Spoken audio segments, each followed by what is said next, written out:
Po mga kababayan, ma'am sir, this is Jam, the Filipino channel. Ang inyong lingkod. So today is August 19, 2026 at tayong yan papunta dyan sa may Masikap, Santolan po yan, Pasig. At dadalhin po natin sa may Mindokoro, remember, sa may Katipunan po yan, Katipunan Avenue, Highline Drive, Project 4 Quezon City po yan. Okay, so magbabalik po tayo mamaya onti po at nakuha na po natin sila. Disclaimer lamang po, ang content po natin ay kalsada at hindi ang passenger. Kaya naman sakali man po na may marinig kayo mga pangalan ng lugar, pangalan ng tao, pangalan ng organizations, government o private man yan, ay wala pong kinalaman ng channel na ito.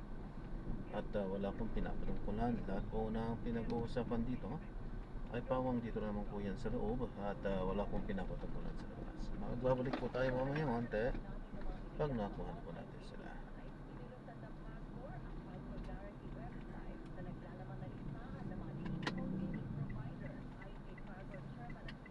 Prosilo.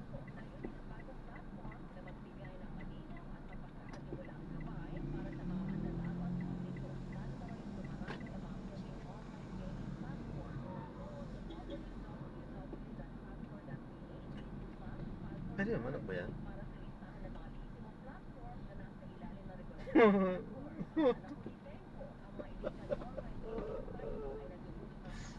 Tagasangin ka, sir.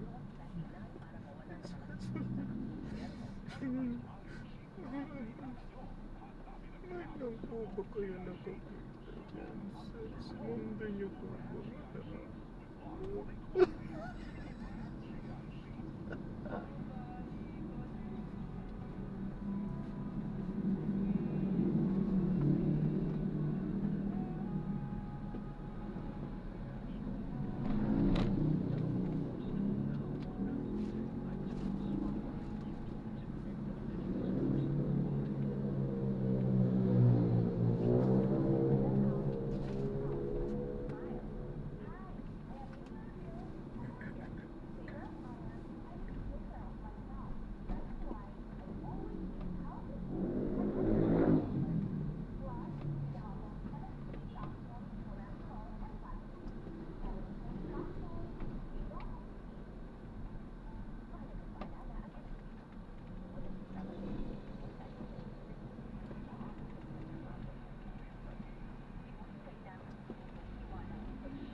Sayang.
Isinabo ang ruling ng Senate Impeachment Court na 16 na boto ang kailangan para sa pagkonvict o paghahatol ng guilty kay Vice President Sara Duterte sa mga impeachment cases.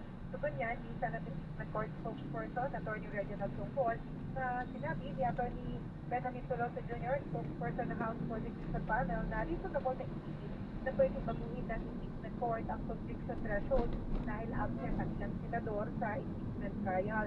Bukod sa dalawang nakakulong na sina Senator Silvio Estrada at Rodani Marcoleta at sa nagtatago na si Senator Ronald Bato de la Rosa, hindi rin pumasok na itong mga nagdaang impeachment trial si Senate Minority Leader Alan Vitor Cayetano na huli may sakit at si Senator Lore de Gala na nag-file ng medical leave. Matatandaan na naging ruling ni Senator Gil Escudero bilang presiding officer ng impeachment court at hindi naman sinodra ng mga kapwa Senator Judge na 16 na senador o 2/3 ng 24 na senador ang kailangang boto sa pag-convict sa Vice President kahit pa meron hindi nakadadalo. Sabi na Tony Tunggo, nakatagalan sa bato sa ngayon ang nasabing ruling maliban kung questioning at ipabaliktad o mapabaliktad sa Supreme Court. Ano yung mapanganib naman na mungkahin na ibaba ang conviction threshold o ang botong 16 dahil may tuturing ito na pagbabago sa rules sa kalagitnaan ng pag-ibig.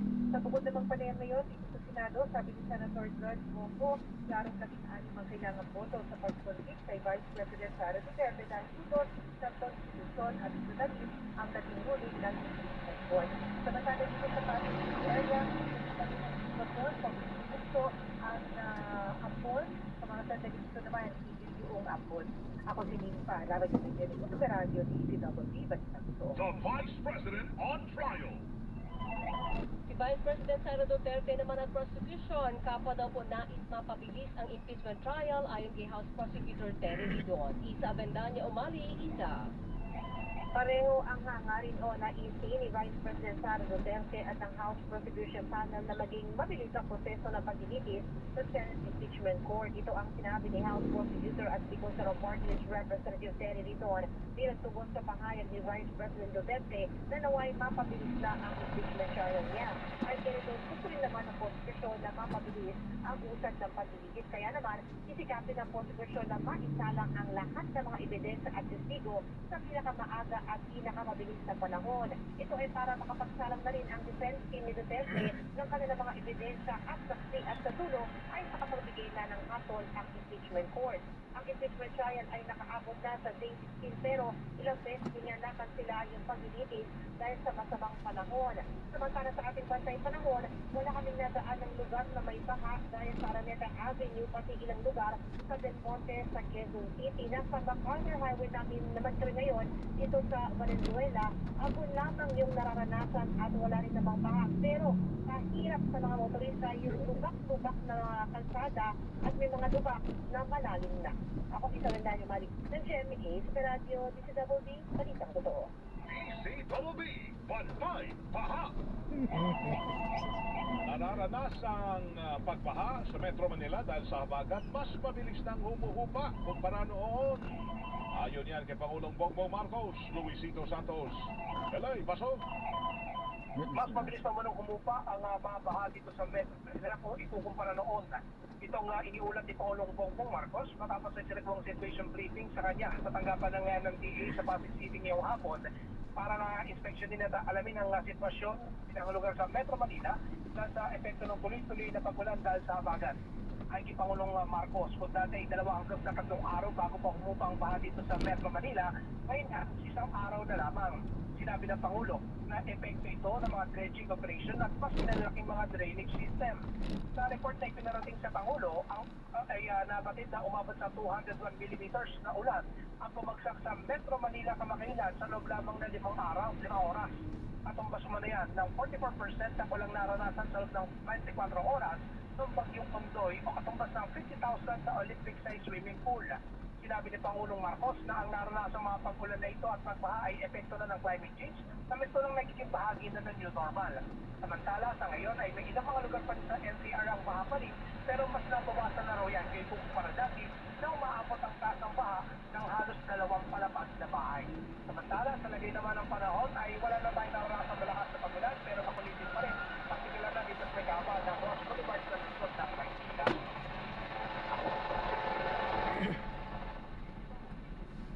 Sikip dito.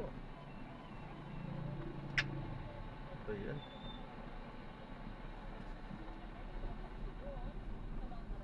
Mahirapan dito. Ayos lang. Kaya naman. Kiri naman.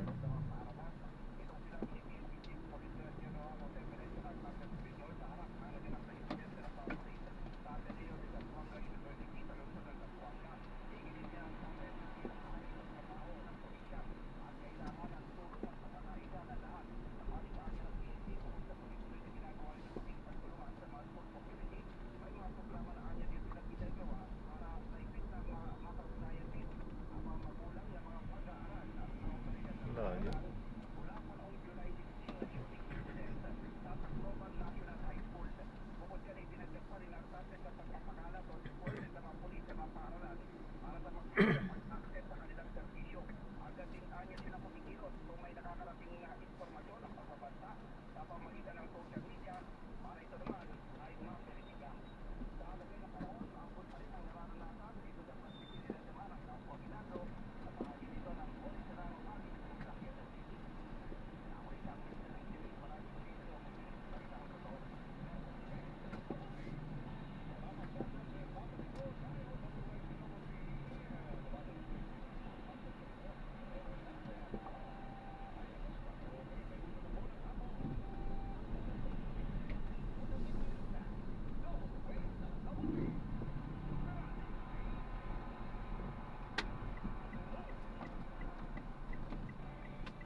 Perfect tayo dyan. Siya yan siguro eh. Nabante niya eh. Siya ang taga rito, di alam niya. Siya naman. Kasya.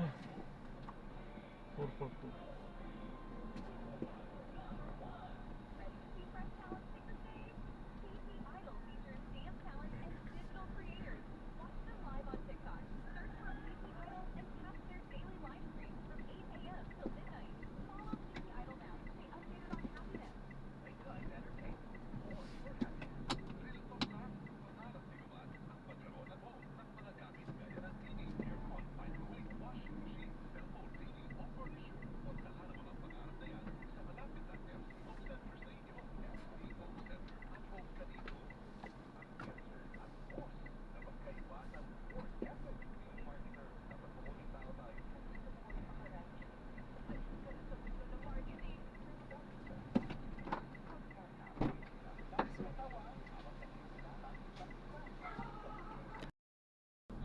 So, yung mga ROEs natin po natin, kung yung nag-undergo po sila ng ROE, they're automatically given a serial number, tapos sila po yung nasa kategorya po na tinatawag nating standby reserve. So, kung gusto po nila pumasok po sa military, gusto po nila pumasok sa military, ano po sila, ano po sila, they send their application to the, kung gusto saan po nila gusto mag-join.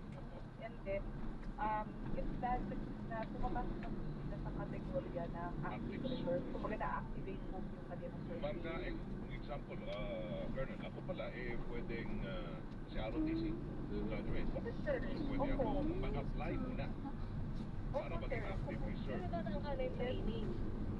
Opisina. Dadaan pa ng training para maging service. Hindi na po ma'am, pagka yung Hindi na. ROTC Kasi graduate. may umaga na noon. Opo. Opo. Si Kasi, opo. dating congressman, kailan mo siya nag-apply para maging active reservist? So, naging commission po siya noong 2021. 2020. Yes po. 4 years ago. Ganon. No. 6 years ago. Tama? 6 years. 5 years. So, pumasok siya diyan, pero nasa politiko na siya. Congressman siya. Congressman na siya noon. Opo. So, pag ganon, pag mga ganyan politiko, may chance pala na talagang pwedeng umagat na yung rango. Pero anong unang rango nyo pagpasok dyan? Nung pumasok siya, sir, I just have to double check, but I believe po, he was a lieutenant colonel.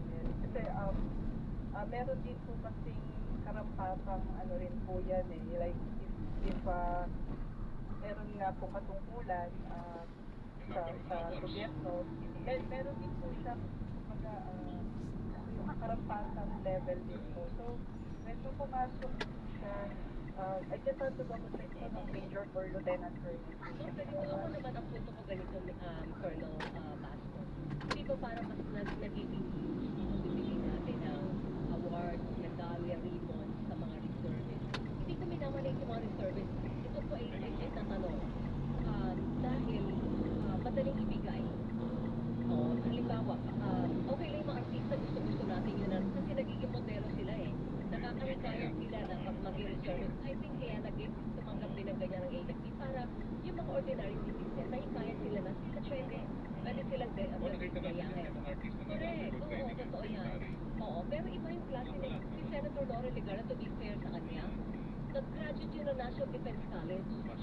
Yes, talagang nag-aaral. Ito nga, so yung mga ganong klase ng reservist, katulad ni Senator Lore, na talagang nag-aral, deserve yun.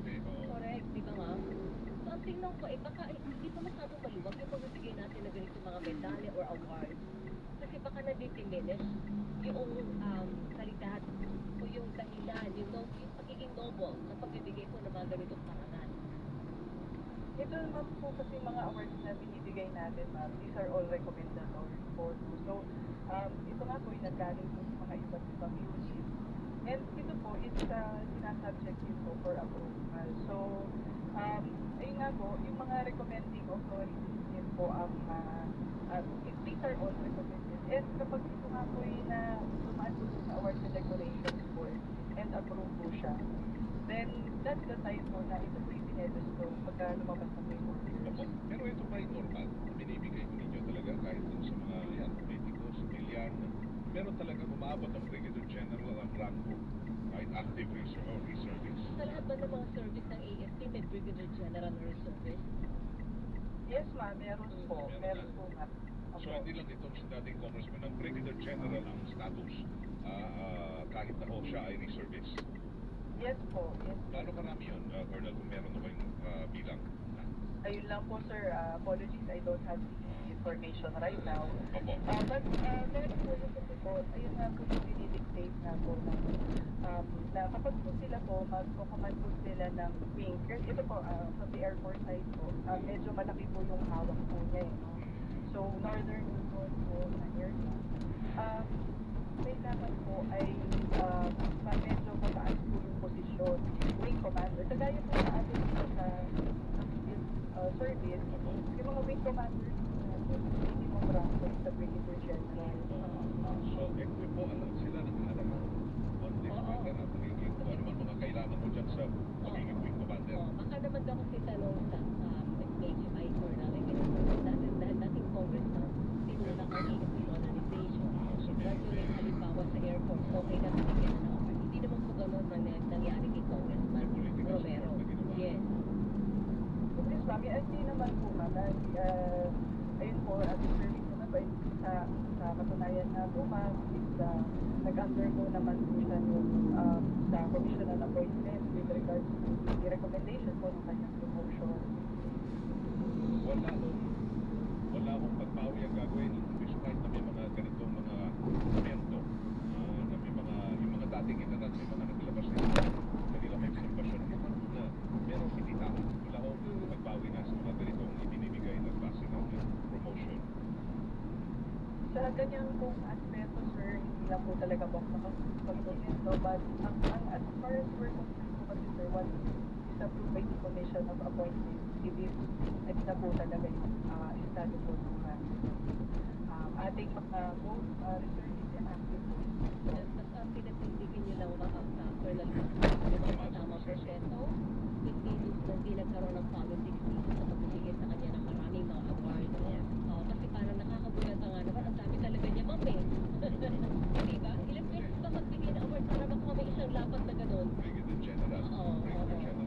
Si dating Senator, si Senator Loren, anong rango mo? Ay, hindi ko lang sigurado, pero ano po rin service ko? MNSA yun talaga. Sino ba yung mga notable na Air Force Brigadier General reservist na alam nyo, kilala nyo,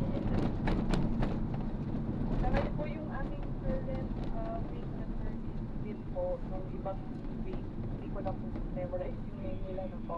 That, yung mga like po dun sa iba pong base natin, dito po kasi yun, so I'll get their names. Pero most of them po kasi sir, are brigadier generals na. Although, ang alam ko po, yung isa po, isa full colonel, kaya po ang kanyang status ay okay. So, pag na-confirm na po siya as a brigadier general, then that's the time po na he becomes a wing commander. So, Pag ganito po ba, ma'am, may sweldo ko ba yan sila? wala po sir, wala po. Opo. Wala akong kailangan duty. Wala. Wala. Oo, ang purpose ng service, correct me if I'm wrong, Colonel. Pag halimbawa na kinailangan ng additional person ng gobyerno na mabilis tayo.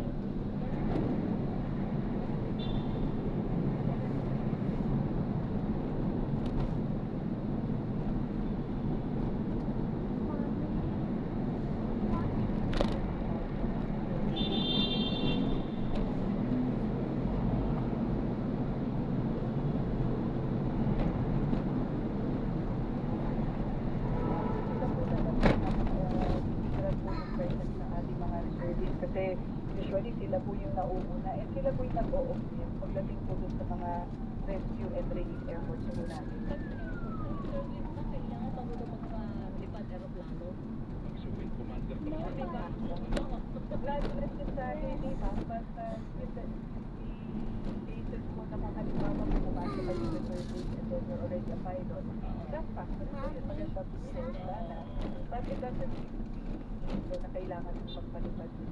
Kung sakalit kailanganin sila, saan anong purpose sila sa Air Force? Para saan sila? At ayun po nga ma'am, kung lalo na po when it comes to yung mga sa national defense, sa mga kalanin.